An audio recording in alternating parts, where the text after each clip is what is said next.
Vítajte v dnešnom novom dieli a dneska sa porozprávame o tom, ako zanikol starý svet a vznikol nový. Po prípade, keď budem rozprávať o historických udalostiach, tak je dosť možné, som vám pripravil rôzne fotografie, všetko som robil ja, robil som to zhruba týždeň. Poďme ďalej teda, poďme teda hlavné veci.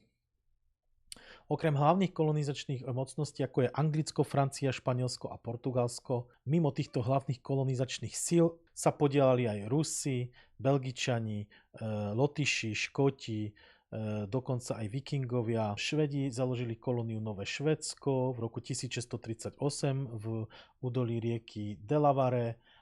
Ich prítomnosť však trvala krátko, kým ich v roku 1655 nepohltilo Holandsko. Malo kolóniu, kde je dnešná Amerika. Boli to jedni z prvých kolonizátorov. Boli hlavne veľmi aktívni v 17. storočí. Založili kolóniu Nové Nizozemsko v Novom Amsterdame, čo je dnešný New York v Južnej Amerike. Dočasne ovládali časti Brazílie a dlhodobo vlastnili Surinam. Rusi kolonizovali predovšetkým Aliašku zhruba v roku 1741 a postupovali pozdĺž Tichomorského pobrežia až do Kalifornie, kde založili pevnosť Fort Ross. Dáni zase ovládali ostrovy v Karibiku, známe ako Dánska západná indická spoločnosť. Dneska sa to volá Americké Panamské ostrovy a dlhodobo spravovali Grónsko. Belgičania ako štát nemali moc územia v Amerike významného, ale mali kolónie porovnateľné s Afrikou, napríklad ako Kongo. Existovali však individuálne pokusy o osídlenie napríklad v Guatemale a polovici 19. storočia, ktoré však skončili ekonomickým neúspechom. Medzi tým, ako vám toto všetko hovorím, sa vám teraz pojavila nová fotografia. Na tejto fotografii môžete vidieť, ako sa začínajú vykresľovať modrým prvých 13 kolónií. A potom to uvidíte ďalej podľa toho roku. Máte tam aj popisok, takže si môžete prečítať. Ja sa zatím vrátim k tomu čítaniu tej slohovej práce, čo som vytvoril. Lotyši v území dnešného Lotyšska mali malú kolóniu na ostrove Tobago v Karibiku. Škóti pred spojením s Anglickom sa pokúsili založiť kolóniu v dnešnej Paname. Projekt Darien, čo skončilo ekonomickou katastrofou. Dokonca aj Vikingovia, škandinávski moreplavci, dosiahli brehy Severnej Ameriky, ktorú volali Newfoundland, a už v roku 1000, teda dávno pred Kolumbusom, hoci tam nevytvorili trvalé osídlenie, pretože tam boli v tej dobe dosť také kruté podmienky. A zakladanie 13 britských kolónií v Severnej Amerike nebolo prácou jediného panovníka, ale prebiehalo počas dlhého obdobia od roku 1607 do roku 1732 pod vládou viacerých anglických a neskôr britských kráľov. Pretože britských, akože už tam boli tí Škoti a tí s nimi spojení. Najvýznamnejší panovníci, ktorí boli, tak si povieme ich mená. Na obrázku teraz vidíme špeciálne tých 13 kolónií a máte tam aj popisky k tomu. Kto má problém s očami, tak som dal aj v čiernom, kto nemá, dal som aj v bielom. Takže Jakub I v roku 1607 udelil chartu na založenie prvej trvalej kolónie Virginia. Karol I počas jeho vlády vznikla kolónia Massachusetts v roku 1629 a Maryland 1632 a Connecticut 1636. Karol II, to je tu už ten tretí kráľ teraz, bol kľúčový pre vznik kolónií ako je New York, predtým holandského územia, New Jersey a Pensylvánia a Karolina. Juraj II, to je už ten štvrtý kráľ, ono to ide zľava doprava, ako to máte na obrázku. Za jeho vlády bolo v roku 1732 založená posledná 13 kolónií Georgia. A ešte vám tam vyskočil obrázok. Tento kráľ to všetko celé pokazil a vlastne, alebo Juraj III, a prakticky pokazil to tým, že zaviedol obrovské kolky na tabák a kolky na čaj. A taktiež aj na bavlnu a na všetko možné, čo bolo v tých kolóniách, na kožušiny a tak ďalej. No a vlastne vzniklo to tak, že vyvolalo to takú nevoľu, že vznikla z toho 8-ročná vojna, ktorá bola vlastne, že sa vzburilo tých 13 kolónií, vytvorili konfederáciu proti Anglii a bol 8 rokov z toho veľký vojnový konflikt. Začiatok vojny 1775, ozbrojený konflikt, vypukol 19. apríla 1775 bitkou pri Lexingtone a Concorde. Rozhodujúci zlom bol 1781, hoci vojna trvala dlhšie. Britská porážka v bitke pri Yorktowne v oktobri 1781 fakticky ukončila hlavné pozemné boje a viedla k začiatku mierových rokovaní. Uznanie prišlo a nezávislosť v roku 1782 až 1783. Kráľ Juraj III formálne nariadil ukončenie nepriateľských akcií 5. decembra 1782, pokiaľ to není žiadny preklep. Svoju definitívnu porážku a nezávislosť Spojených štátov uznal podpisom Parížského mieru 3. septembra 1783. Zaujímavosťou je, že Juraj III zvažoval pri tejto strate týchto kolónií dokonca abdikáciu, ktorú nakoniec si rozmyslel. Svoj postoj k novej situácii neskôr vyjadril prvému americkému veľvyslancovi Johnsonovi Adamsovi slovami, že si želá s Spojenými štátmi americkými priateľské vzťahy. Čož ale skončilo tak, že Američania sa hneď otočili na Napoleona, s ktorým sa dohodli. Napoleon zase robil nátlaky na Španielov a o tom si povieme hneď, jak nám naskočia nové obrázky. V roku 1803 pôvodná cena $15 miliónov šlo o kúpu Louisiany od Napoleona. Pôvodná cena bola $15 miliónov. V roku 2025 približne 388 miliónov amerických dolárov. Za túto sumu získalo USA od Francúzska približne 2,1 milióna km štvorcových, čo vlastne rozlohu Spojených štátov amerických dovtedy zdvojnásobilo. Cena vychádzala zhruba za 3 centy na akr pôdy. Kúpa Aliašky od Ruska zase v roku 1867. Pôvodná cena 7,2 milióna amerických dolárov. V roku 2025 približne to má hodnotu v prepočte 157 miliónov. Cena bola približne 2 centy za aker. Aliaška má hodnotu nevyčísliteľnej hodnoty kvôli svojim zdrojom a vlastne návratnosť bola prakticky pri ťažbe hociakých surovín zhruba do 2 až 5 rokov. Hnedým to sú tie Spojené štáty americké, bielým je to miesto, ktoré vlastne Napoleon predal, hore vľavo tu žlté, to je kde si Američania zrobili vlastne výpravu, aby to mohli pripojiť k sebe. A Španieli vlastne prišli o tie územia po ľavej ruke, pretože vlastne pod nátlakom predali Napoleonovi a o tom si teraz hneď povieme. Prečo územie predali Napoleonovi? Predaj, respektívne odstúpenie Louisiany Francúzsku bolo spečatené tajnou zmluvou zo San Ildefonso 1800 a neskôr potvrdená v roku 1801. Hlavné dôvody boli získať územie v Európe. Karol IV. Súhlasil s odstúpením Louisiany výmenou za to, že Napoleon vytvorí v Taliansku nové kráľovstvo, ktoré sa bude volať Etrunské kráľovstvo pre jeho dcéru a zaťa. Finančná a vojenská záťaž. Louisiana bola pre Španielsko obrovské riedko osídlenou oblasťou, ktorá bola finančne pre nich nákladná, čo sa týka zásobovania kolónií, držania námorníctva, námorníkov, držania posádok a vojenských posádok alebo námorných posádok. A bolo to veľmi ťažko brániteľné pred expanziou Spojených štátov. Strategický nárazník. Španielsko to chcelo využiť ako strategický nárazník. Španielsko dúfalo, že silnejšie Francúzsko pod Napoleonom bude lepšie chrániť ich dôležitejšie kolónie, ako napríklad Mexiko pred Američanmi a Britmi. Prečo Napoleon hneď toto územie predal Spojeným štátom americkým? Napoleon pôvodne neplánoval to územie predať, ale predal to z toho dôvodu, sa zmenili plány, pretože dosiahol porážku na Haiti. V Haiti sa totiž zbúrili otroci a francúzska armáda neúspela pri potlačení povstania otrokov na ostrove Saint-Domingue, dnešné Haiti, a stratila vlastne tisíce vojakov kvôli žltej zimnici. Bez tejto základne Louisiana stratila strategický význam pre Franciu, čo sa týkalo aj zásobovania. aj vlastne plantáže tam boli rozvinuté a tak ďalej na tých hajtoch a povedali si viac menej, že no keď malé hajty robia takéto problémy, ako budú ovládať ešte väčšie územie a väčší terén, tak si povedali, predáme to, pretože potrebovali peniaze na vojnu.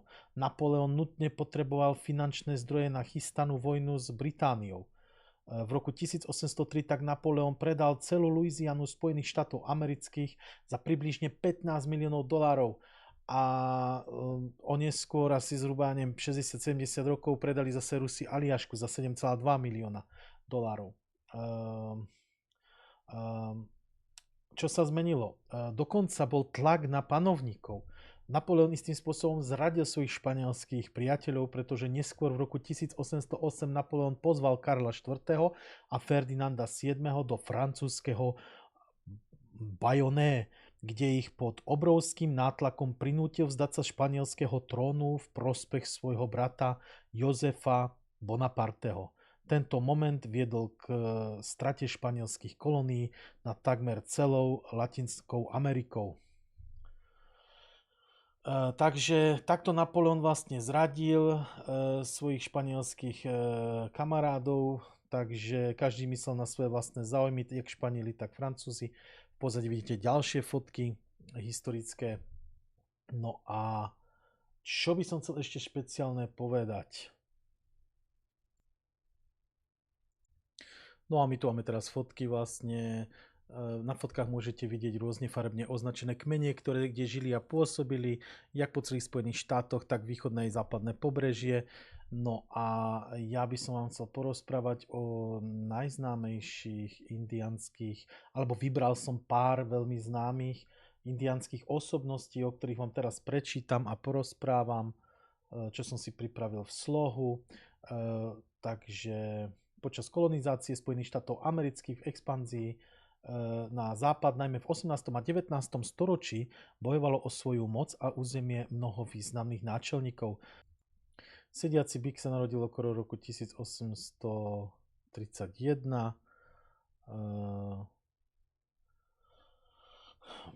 Dnešná Južná Dakota. Pôsobil ako významný náčelník a svätý muž, medicínman, bol to šaman kmeňa Hunkpapa zo skupiny Lakotov. To boli tie mapy, čo ste predtým videli. Čiže vzatvorka Lakota znamená presne kmeň Siouxovia. V roku 1867 sa stal hlavným náčelníkom celého siouxského národa. To znamená, že to bolo ďalších 8 kmeňov alebo koľko. Na tej mape sa to tam dá vyčítať, čo som vám predtým ukázal. Vojenské úspechy, odpor proti expanzii, bol za zjednocovanie kmeňov. Celý život viedol odpor proti prenikaniu bielých osadníkov na posvetné miesta Siouxov, najmä do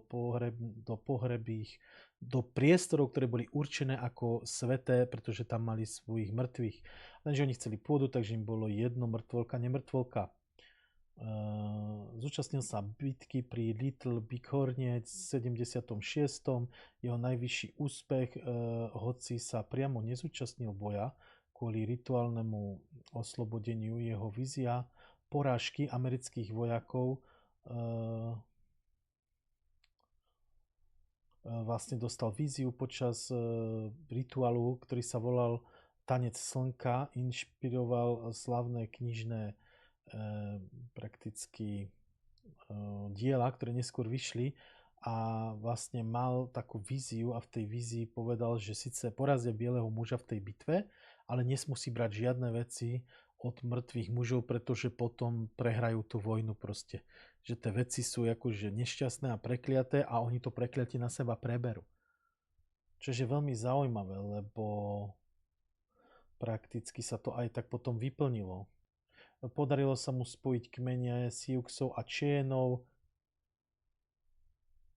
k drtivej porážke 7. kavalérie generála Custora.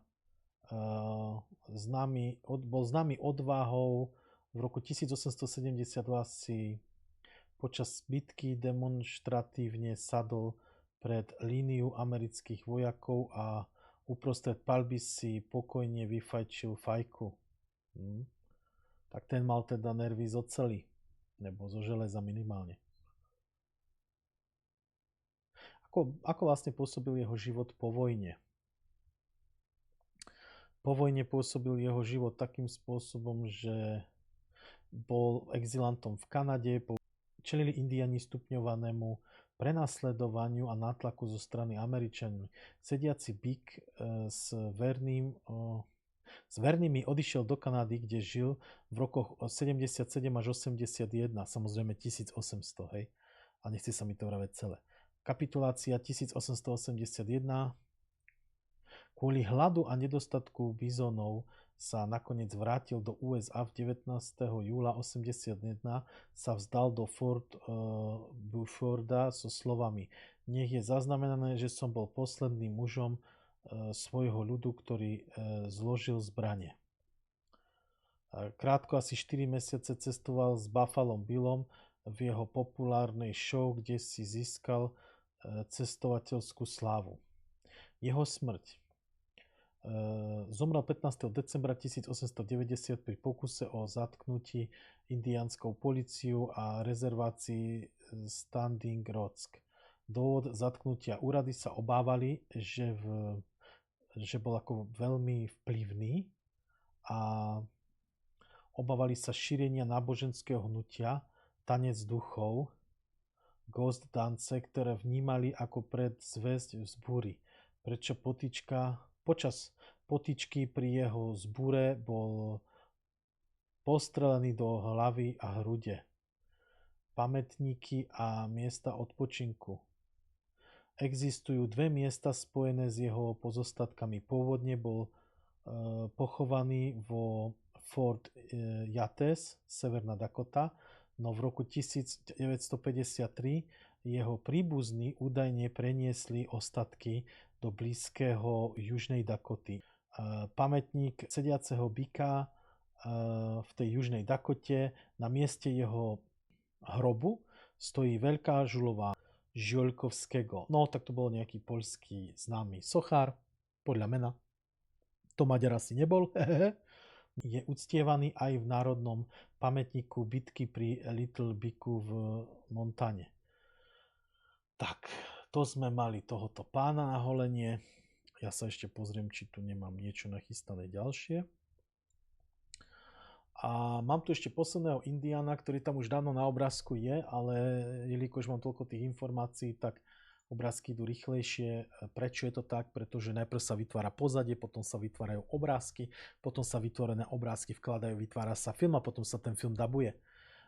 Mohol by som to robiť aj naraz, lenže nemám taký silný počítač. Takže som vám veľmi vďačný za akúkoľvek podporu a hlavne som vám vďačný za tie odbery, pretože vďaka tým odberom ja získavam len vlastne peniaze buď z členstva, alebo z toho, že si pozriete reklamu. Keď vám vyskočí reklama na mojom kanáli, ja za to mám peniaze, alebo z toho, že máte YouTube Premium.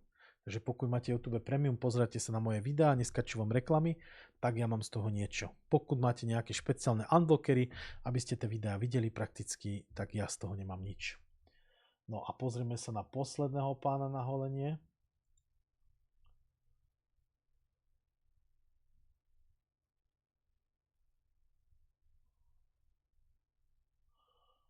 Tu mám až dva. Toto mám veľmi rozsiahle. Takže vyberiem ten kratší článok, pretože čas už postúpil. No, teraz sa pozrieme na jedného pána. Fotka už tam je. To je ten náš Jozef obľúbený. Náčelník Jozef, že narodil sa okolo roku 1840 v okolí Valova, dnešný Oregon. Jeho indiánske meno v preklade znamená hrom, valiaci sa z hôr. Meno Jozef prijal po svojom otcovi, ktorý konvertoval na kresťanstvo. Odpor a útek 1877. Preslávil sa v roku 1877, keď odmietol nútené presídlenie svojho ľudu do menšej rezervácie v Idaho. Viedol približne 700 svojich ľudí, vrátane žien a detí na dramatickom, vyše 1800 km dlhom úteku smerom do Kanady, pričom úspešne odrážal útoky amerických armády. Nechápem, prečo Američania proste, keď sa ich chceli zbaviť, tak prečo ich nenechali ujsť proste a museli ich proste vyhľadzovať. Nechápem, ale budiš. No možno preto, že chceli predávať ich pôdu. Vzdanie sa a slávny prejav. Armáda ich dostihla len 64 km od kanadských hraníc. Vyčerpaný Jozef sa 5. oktobra 1877 vzdal, aby zachránil zvyšok svojho ľudu. Pri tejto príležitosti predniesol jeden z najslávnejších prejavov v histórii pôvodných Američanov, ktorý ukončil slovami: Odteraz, kým slnko bude svietiť, už nikdy nebudem bojovať. Symbol humanizmu, hoci bol v americkej tlači prezývaný Červený, Napoleon pre svoju taktiku a genialitu sám sa považoval skôr za mierotvorcu a ochrancu svojho ľudu. Zvyšok života strávil v exile, bojoval za práva svojho kmeňa a možnosti vrátiť sa do rodnej zeme, čo mu však nikdy nebolo umožnené. Pretože väčšinou na tých územiach sa nachádzalo zlato, ktoré pre Indiánov nemalo žiadnu hodnotu a vieme, akú malo hodnotu pre bieleho muža. A teraz myslím hlavne celkovo, hej, pre tých ľudí, čo prichádzali z Európy hľadať lepší život a hlavne nový život. Úmrtie. Zomrel v roku 1904 v rezervácii Calville, údajne na zlomené srdce. Dnes je považovaný za nového hrdinu a symbol ušľachteného odporu proti nespravodlivosti. Ak ste mali... No, ešte vám chcem povedať, čo sa týka týchto vecí. Dodneska sa vedú rôzne spory a dodneska je rôzne násilie. V niektorých amerických štátoch bolo zabitých už cez 70 Indiánov. Som čítal jeden zaujímavý prípad, že tí, čo sa chodievajú si tam uctievať tých svojich padlých, tak niektorým Američanom sa to nepáči, pretože Amerika je rozdeľovaná stále. Ako sa delí na to, že sú tam Ameroafričania, potom sú bieli západní kolonizátori, alebo tí bieli, a potom sú Mexičani, Hispánci a tak ďalej a tak ďalej. Čiže ten rasizmus v tej Amerike je extrémne silný. Ale o rasizme americkom si môžeme povyprávať v ďalšom dieli. Každopádne ja vám chcem poďakovať, že ak ste sa teda ako dopočúvali až do tohoto konca, tak teda fakt ako vám gratulujem. A niekedy mám pocit, že ja by som mal platiť vám a nie vy mne. Ale ja vám ďakujem hlavne za tie odbery a hlavne by som bol rád, keby ste mi napísali, čo by ste chceli, čo by sa vám páčilo, čo vás napadlo, čo by ste ešte konkrétne, lebo mne sa páčilo strašne to Holandsko, či by ste chceli o tom Holandsku. Ak by ste chceli o tom Holandsku, stačí napísať, ja si to prečítam v tých komentároch a pripravil by som vám o Holandsku, alebo o nejakom Indianovi niečo, alebo proste niečo, čo vás napadne. Takže ja vám ďakujem za vašu pozornosť. A ako vždycky hovorím, a Boh vás chráň, keď tam nedáte like a odber. Takže pre Archív TV, Českú a Slovenskú históriu je toto všetko. Majte sa krásne a pečte klobásy a pite pivo. A brinzové halušky, nech toto a borovička nech teče prúdom. Takže nech sa borovička leje dole vašim krkom a tak, ako sa leje voda v potokoch. Takže držte sa pekne a uvidíme sa v ďalšom dieli. Ahoj.